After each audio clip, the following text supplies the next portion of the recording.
Good morning बच्चों। फिर से स्वागत है आपका जीव विज्ञान की ऑनलाइन क्लासेज में। देखिए, पीछे वाली वीडियो तक हमने बात कर ली थी बहुत सारे टॉपिकों की। आज की इस वीडियो में शुरुआत करते हैं। आनुवांशिक पदार्थ डीएनए है,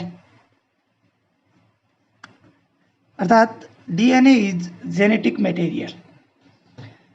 इसके बारे में हम विस्तार से बात करेंगे क्योंकि पीछे वाली वीडियो में हमने प्रयोग पढ़े थे ग्रिफिथ का, इसके अलावा एवेरी, मैकार्टी, मैक्योड, तो इनके प्रयोग पढ़े थे, जिससे स्पष्ट हुआ था कि आनुवांशिक पदार्थ कार्बोहाइड्रेट, प्रोटीन और अन्य पदार्थ न होकर कौन है? डीएनए है। तो यही हमारा अभी टॉपिक है, आनुवांशिक पदार्थ डीएनए है। इसको स्पष्ट करने के लिए भी प्रयोग जो है हर्शे व चेस ने एक अपना प्रयोग किया था, उसकी हम बात करेंगे। देखिए, दो वैज्ञानिक थे, एक तो हर्शे और दूसरे का नाम था चेस। हर्शे व चेस ने सन 1952 में, कब? सन 1952 में विषाणु T2 भोजी पर अपना प्रयोग किया। किस पे? या फिर जीवाणु भोजी बोल सकते हो, जीवाणु भोजी, या इसको बोला जाता है विषाणु। आपको पता है जीवाणु भोजी एक विषाणु, यह नहीं कि जीवाणुओं का भक्षण करने वाला विषाणु क्या कहलाता है? जीवाणु भोजी कहलाता है। जीवाणुओं का भक्षण करने वाला विषाणु क्या कहलाता है? जीवाणु भोजी। तो इसे विषाणु 2 भोजी भी कहा जाता है। इस पर इन्होंने 1952 में अपने प्रयोग किए और यह निष्कर्ष निकाला कि डीएनए ही आनुवांशिक पदार्थ है, क्योंकि इस क्रिया में संक्रमण करने वाले जीवाणु भोजी का केवल और केवल डीएनए अंश ही ऐसा होता है जो केवल प्रपोषी जीवाणु कोशिका में प्रवेश करता है। हर्शे व चेस ने यह बताया, अपना प्रयोग इस बैक्टीरियोफेज पर करके, इस पे करके इन्होंने बताया कि केवल एक ऐसा पदार्थ डीएनए ही होता है जो प्रपोषी जीवाणु कोशिका के अंदर प्रवेश करता है, और डीएनए द्वारा ही उन सूचनाओं का वहन किया जाता है जो नए जीवाणु भोजी बनते हैं। क्या बनते हैं? जो नए जीवाणु भोजी बनते हैं। अब हम बात करेंगे कि वो प्रयोग कैसा था, किस प्रकार से उन्होंने अपने प्रयोग जो है वो किए थे। तो इन दोनों वैज्ञानिकों ने ही अपने प्रयोग के लिए एक तो रेडियो एक्टिव सल्फर, ध्यान से सुनना इसको, एक तो रेडियो एक्टिव सल्फर, ठीक है, जिसे आप लोग S35 भी बोल सकते हो। क्या बोल सकते हो? S35 भी बोल सकते हो।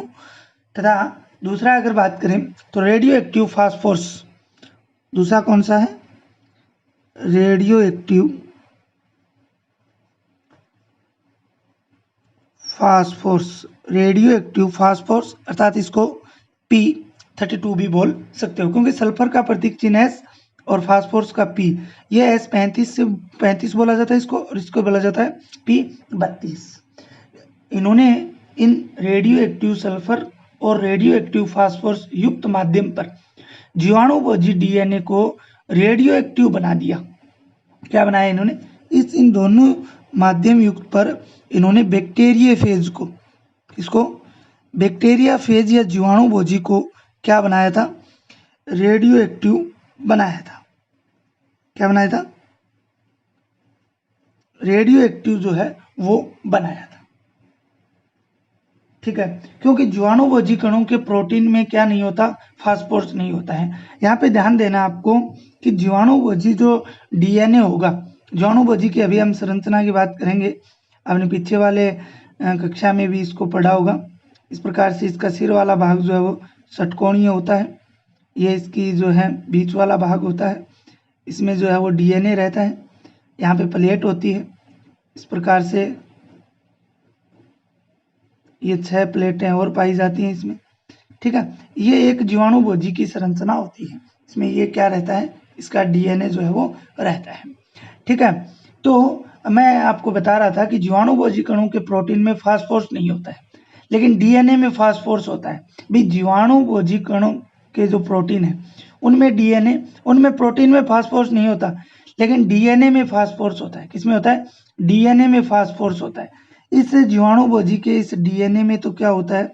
फास्फोरस होता है, लेकिन ये प्रोटीन वाला जो आवरण है, क्या है? प्रोटीन वाला जो आवरण है उसमें फास्फोरस नहीं होता है, इसलिए डीएनए ही रेडियो एक्टिव फास्फोरस द्वारा अंकित होता है। मतलब डीएनए ही क्या होगा? रेडियो एक्टिव फास्फोरस द्वारा अंकित होगा। हर्षेवचेस ने क्या किया? जीवाणु भोजी कणों को, अलग अलग जीवाणु कोशिकाओं को संक्रमण करवाया। ठीक है ना? देखिए किस प्रकार से साथ में मैं बनाता जाऊंगा।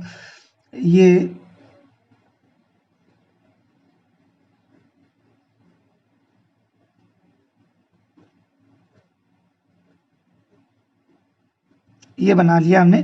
ठीक है, और एक तरफ और बना लेता हूं दूसरा।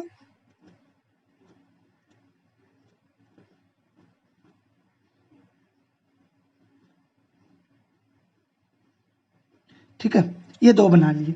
एक के अंदर अगर हम लोग बात करें, ये दोनों के अंदर पदार्थ है, एक के दोनों जीवाणु भोजी हैं।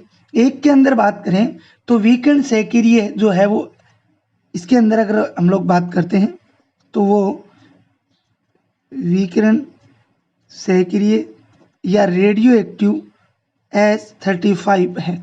रेडियो एक्टिव क्या है? सल्फर 35 है, जिसे से अंकित प्रोटीन समूह है। से अंकित क्या है? प्रोटीन समूह है। ठीक है, दूसरी तरफ जो हमने लिया है जीवाणु भोजी, इसके अंदर अगर हम लोग बात करें तो रेडियो एक्टिव या विकिरण सहक्रिय P32 से अंकित डीएनए है। से अंकित क्या है? डीएनए है। ठीक है, बात आ गई समझ में? अब इनको किसी जो जीवाणु, परपोषी जीवाणु कोशिका है उससे संक्रमित करवाया जाता है। उससे क्या करवाया जाता है? संक्रमित करवाया जाता है।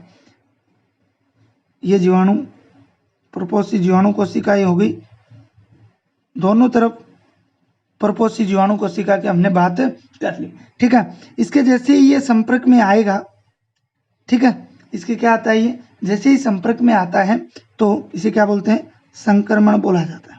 इसे क्या बोला जाता है? संक्रमण बोला जाता है। इसके ये आ गया, इसे भी क्या बोलेंगे? संक्रमण। तो हर्षेवचेस ने इन रेडियो एक्टिव युक्त जीवाणु भोजी को किससे संक्रमण करवाया? जीवाणु कोशिका से संक्रमण करवाया, और उन्होंने पाया कि केवल रेडियो एक्टिव P32 जो है, ये रेडियो एक्टिव P32 जो है, यही जीवाणु कोशिका के साथ क्या हो पाता है? जुड़ पाता है। लेकिन रेडियो एक्टिव S35 जो है वो इसके साथ नहीं जुड़ पाता है। इन प्रयोगों से इन दोनों वैज्ञानिकों ने ये सिद्ध किया कि जीवाणु कोशिका में केवल डीएनए ही प्रवेश करता है, न कि प्रोटीन। कौन प्रवेश करता है? केवल डीएनए ही प्रवेश करता है, न कि प्रोटीन। ठीक है, प्रोटीन आवरण परपोषी कोशिका क्या रह जाता है? बाहर रह जाता है, तथा डीएनए प्रवेश करने के बाद अपने समान नए जीवाणु भोजी का निर्माण कर लेता है। तो देखिए ये हो गया। अब इसके अंदर संक्रमण करवाया, ये इससे जुड़ा, तो अब क्या होगा? 3 नंबर कंडीशन की अगर बात करें तो अनावरण होगा। क्या होगा? अनावरण होगा। तो इस प्रकार की कंडीशन बन जाएगी। ये जीवाणु कोशिका होगी, इसके अंदर ये वाला भाग आ जाएगा, ये बाहर प्रोटीन वाला बाहर रह जाएगा, प्रोटीन वाला क्या रह जाएगा? ये अलग हो जाएंगे। प्रोटीन वाला, ये जीवाणु भोजी ये अलग, और सॉरी जीवाणु भोजी ये है, और इसका प्रोटीन वाला बाहर हो जाएगा, और इसका डीएनए अंदर आ जाएगा। ठीक है, इधर भी यही कंडीशन होगी, इधर भी क्या होगी? यही कंडीशन होगी। इसके अंदर जो है जीवाणु भोजी जो है वो अलग रह जाएगा। ठीक है, और डीएनए जो है वो क्या आ जाएगा? अंदर आ जाएगा। डीएनए क्या आ जाएगा? अंदर आ जाए। 2 जीवाणु भोजी भी आपकी किताब में दिखा रखे हैं तो कोई दिक्कत नहीं है। ठीक है ना, 2 भी आप लोग दर्शा सकते हो। तो ये डीएनए अंदर आ सकता है। इसके बाद में इन्होंने देखा, अपकेंद्रण करने पर इन्होंने देखा क्या होगा?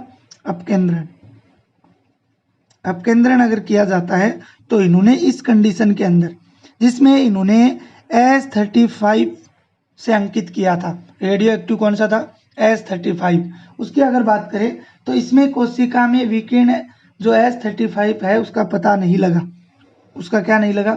पता नहीं लगा। किसका पता नहीं लगा? S35 का इस जीवाणु कोशिका में पता नहीं लगा।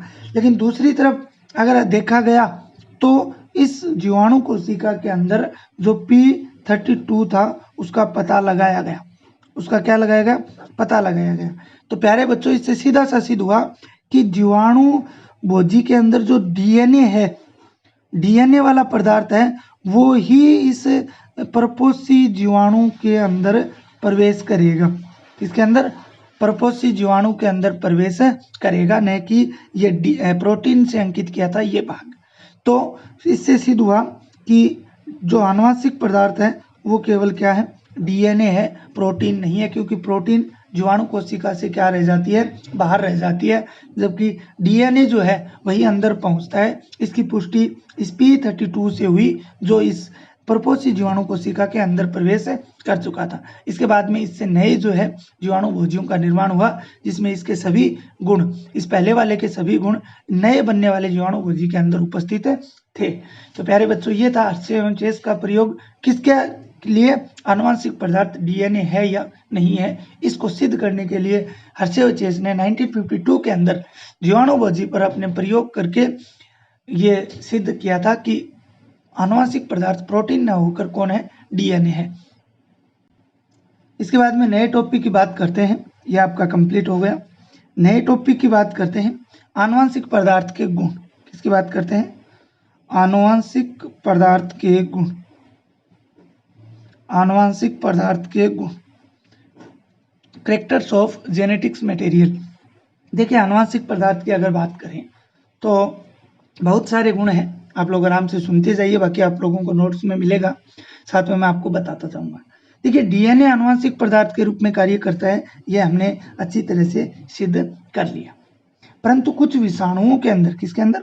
वायरसेस के अंदर, विषाणुओं के अंदर जो है वो आरएनए भी क्या करता है?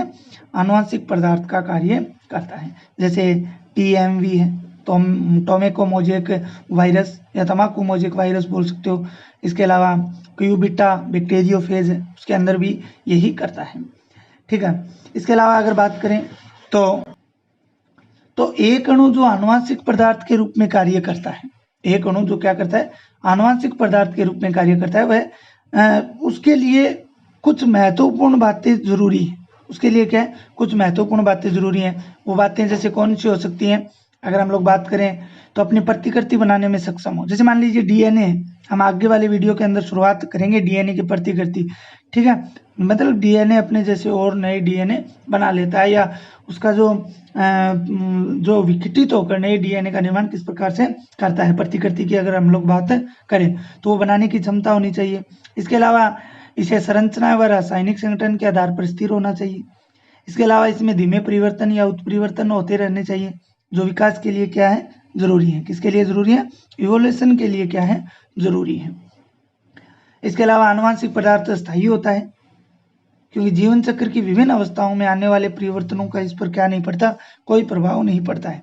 डीएनए जो होता है, मान लीजिए आनुवंशिक पदार्थ डीएनए है, ये क्या होता है? परमानेंट होता है, स्थायी होता है। स्थायी इसलिए होता है क्योंकि एक पीढ़ी से दूसरी पीढ़ी, दूसरी, तीसरी, चौथी, पांचवी में जाता रहता है, तो इसके ऊपर कोई प्रभाव नहीं पड़ता है।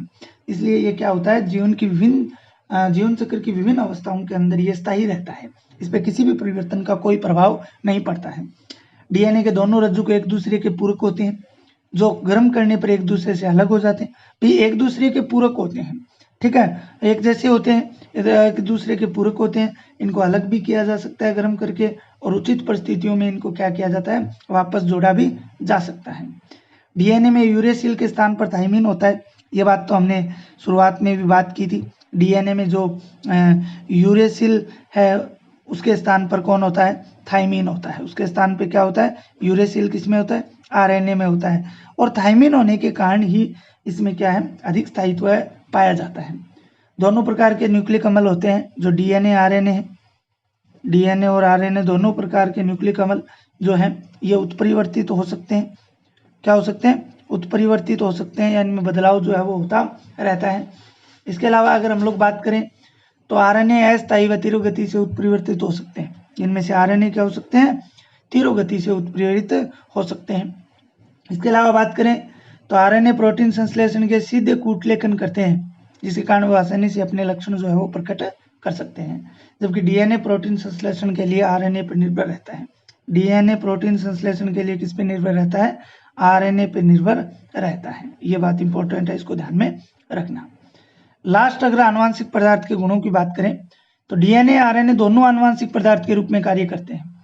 डीएनए के अधिक स्थायित्व होने से वह आनुवांशिक सूचनाओं का संचय हेतु अधिक उपयोगी है तथा आरएनए आनुवांशिक सूचनाओं के स्थानांतरण हेतु क्या होता है? उपयुक्त होता है। तो पहले बच्चों ये मैंने 10 बार आपको आनुवांशिक पदार्थ के गुण बताए, जो आप लोग अच्छी तरह से इनको याद रखना आपको कि कौन कौन से होते हैं जो सभी आरएनए और डीएनए पर लागू होते हैं। अब प्यारे बच्चों बात करते हैं आगे आज के लास्ट टॉपिक की। इस वीडियो के अंदर लास्ट टॉपिक की बात करते हैं आरएनए संसार। क्या टॉपिक आपका? आरएनए संसार।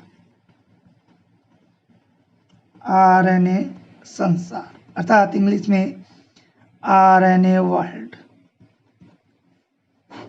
देखिए आरएनए संसार, आपके आरएनए के बारे में ज्यादा तो नहीं दे रखा, लेकिन इस टॉपिक के अंदर हम थोड़ा सा इसमें विस्तार से पढ़ेंगे। आगे भी आपके आरएनए के बारे में और कुछ दे रखा है, उसकी भी बात हम आगे वाली वीडियो के अंदर करेंगे। देखिए ये चैप्टर बहुत बड़ा है, इसमें 10 वीडियो तक तो बन जाएंगे, 10 पार्ट तो आराम से बन जाएंगे। तो 10 पार्ट बनते हैं तो भी ये मानिए आप लगभग 200 मिनट का ये चैप्टर हो जाएगा, ठीक है ना? 200 मिनट का ये चैप्टर हो जाएगा। तो इसलिए इस चैप्टर में ज़्यादा समय लग रहा है क्योंकि महत्वपूर्ण चैप्टर है। थोड़ा ध्यान से समझने पर ही ये समझ में आता है, इसे रटने से ये समझ में आता नहीं है, इसलिए इसको ध्यान से पढ़ना है आपको। इसलिए मैं हर बात को आपको धीरे धीरे इसमें जो है वो हल करवा रहा हूँ। तो आरएनए संसार की बात करते हैं। तो टॉपिक का नाम आरएनए संसार दिया है, मतलब आरएनए के बारे में पढ़ेंगे। आरएनए पहला आनुवांशिक पदार्थ है, कभी खोज के रूप में आरएनए को माना गया था पहला आनुवांशिक पदार्थ, और यह पहला आनुवांशिक पदार्थ था। जीवन के आवश्यक प्रक्रमों का विकास भी आरएनए से हुआ है। जीवन के जो मुख्य आवश्यक प्रक्रम थे उनका विकास किसके द्वारा हुआ है? आरएनए के द्वारा ही हुआ है। आरएनए आनुवांशिक पदार्थ के साथ उत्प्रेरक भी है। क्या है? उत्प्रेरक भी है, ठीक है। उत्प्रेरक क्या होते हैं? जो अभिक्रिया को ज्यादा या कम कर सकते हैं। आरएनए उत्प्रेरक के रूप में क्रियाशील तो है किंतु अस्थायी होता है। आरएनए होता क्या है? अस्थायी होता है, जबकि डीएनए क्या होता है? स्थायी होता है। इसी कारण आरएनए अस्थायी होने के कारण अगर बात करें तो यह रासायनिक रूपांतरण से डीएनए का विकास तो हुआ तथा यह अधिक स्थायी होता है। तो आरएनए अस्थायी होता है और डीएनए क्या होता है? स्थायी होता है। उन सभी जीवों में जिनमें डीएनए आनुवांशिक पदार्थ होता है, यह आप नोट लगा के याद रख सकते हो कि उन सभी जीवों में जिनमें आनुवांशिक पदार्थ डीएनए होता है उनमें अलग प्रकार के आरएनए मिलते हैं। जैसे हमारे अंदर आनुवांशिक पदार्थ डीएनए, तो हमारे अंदर अलग अलग प्रकार के आरएनए मिलते हैं, ये कन्फर्म है। और ये आरएनए जो मिलते हैं इन्हें आनुवांशिक आरएनए कहा जाता है, नॉन जेनेटिक्स आरएनए। मतलब ये आनुवांशिक पदार्थ के रूप में कार्य नहीं करते हैं, लेकिन ये काम करते हैं। आनुवांशिक पदार्थ के रूप में तो डीएनए काम करेगा, लेकिन अन्य प्रकार के कार्य जो है वो आरएनए से होंगे। इस आधार पर आरएनए को 3 भागों में बांटा गया है। कितने भागों में बांटा गया? 3 भागों के अंदर बांटा गया है। तीनों भागों के नाम, कार्य और ये नाम क्यों पड़े उनके बारे में बताता हूँ। 3 भाग हैं। एक भाग जो है वो है राइबोसोमल आरएनए, इसे शॉर्ट में आरआरएनए भी कहा जाता है। एक है स्थानांतरण आरएनए, जिसे आप लोग टीआरएनए भी बोल सकते हो। पहला अक्षर छोटा लिखना है इनमें। इसके बाद में एक होता है संदेशवाहक या दूत आरएनए। दूत बोलते हैं ना संदेश ले जाने वाले को, तो इसे एमआरएनए बोला जाता है। तो ये 3 प्रकार का आरएनए होता है। आनुवांशिक आरएनए की बात करें, जो नॉन जेनेटिक्स आरएनए की बात करें तो वो 3 प्रकार के होते हैं। कितने प्रकार के होते हैं? 3 प्रकार के होते हैं। राइबोसोमल आरएनए की बात करें तो ये राइबोसोम का निर्माण करता है, या राइबोसोम के निर्माण में भाग लेता है, इसलिए इसे क्या बोल दिया गया? राइबोसोमल आरएनए बोल दिया जाता है। दूसरा है स्थानांतरण आरएनए। स्थानांतरण आरएनए की बात करें तो इस प्रकार के आरएनए का जो निर्माण है वो केंद्र के भीतर डीएनए के अनुलेखन द्वारा होता है। किसके? डीएनए के अनुलेखन द्वारा होता है।